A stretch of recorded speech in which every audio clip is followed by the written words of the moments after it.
Assalamualaikum warahmatullahi wabarakatuh. Perkenalkan, nama saya Fitria Nur Adinda dengan NIM 304240116, Program Studi Komunikasi dan Penyiaran Islam, Fakultas Usuluddin Adab dan Dakwah, UIN KJ Abdurrahman Wahid Pekalongan.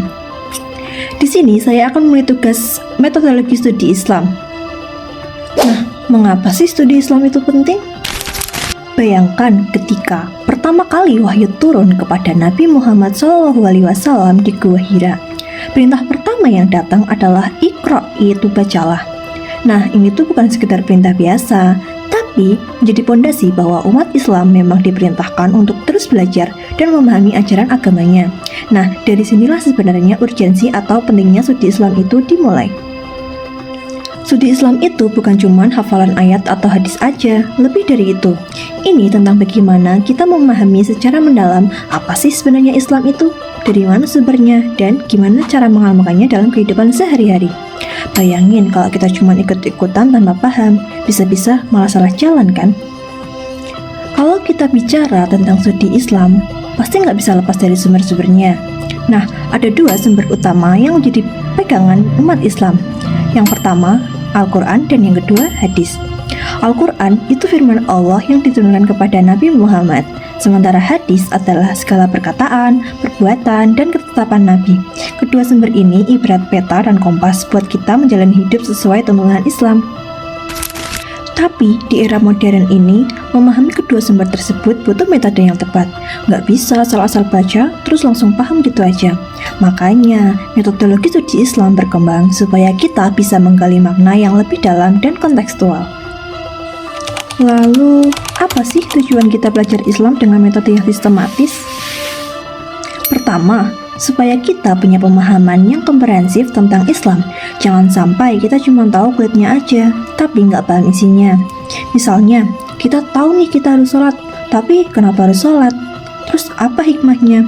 Gimana sejarahnya? Nah, semua ini perlu dipahami secara utuh. Nah, yang kedua, biar kita bisa membedakan mana ajaran yang sahih dan mana yang enggak. Di zaman sekarang, banyak banget informasi tentang Islam yang beredar, tapi nggak semuanya benar. Nah, dengan belajar metode studi Islam, kita jadi punya filter untuk menyaring mana yang valid, mana yang hoax. Yang ketiga, supaya bisa mengamalkan Islam sesuai konteks zaman. Islam itu fleksibel dan relevan untuk setiap zaman, tapi butuh pemahaman yang tepat supaya bisa diterapkan dengan baik.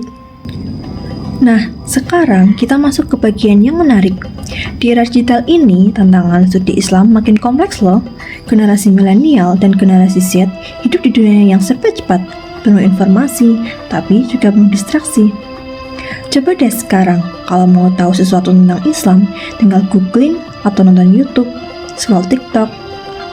Praktis sih sebenarnya, tapi di situ juga bahayanya. Informasi yang kita dapat tentu dari sumber yang kredibel. Makanya, studi Islam interdisipliner makin penting di era milenial ini.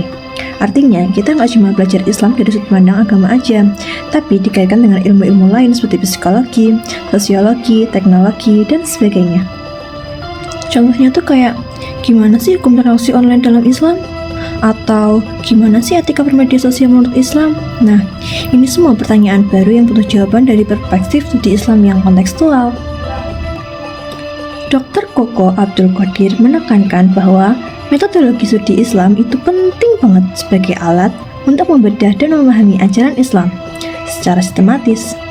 Bayangin, metodologi ini seperti tools atau perangkat yang membantu kita bongkar pasang sebuah mesin supaya kita tahu cara kerjanya. Ada berbagai metode yang bisa dipakai, mulai dari metode historis, hermeneutik, fenomenologi, sampai pendekatan sosiologis. Nah, semua metode ini saling melengkapi supaya pemahaman kita tentang Islam semakin kaya dan mendalam. Jadi, urgensi Islam itu dimulai sejak wahyu pertama turun dan akan terus relevan sampai kapanpun, termasuk di era generasi milenial sekarang.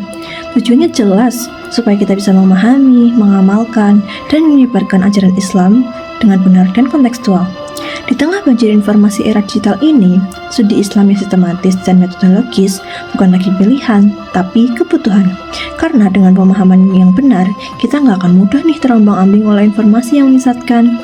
Kita jadi punya fondasi yang kuat untuk menjalani kehidupan sebagai muslim yang khafah. Insya Allah. Sekian dari saya, terima kasih. Kurang lebihnya mohon maaf.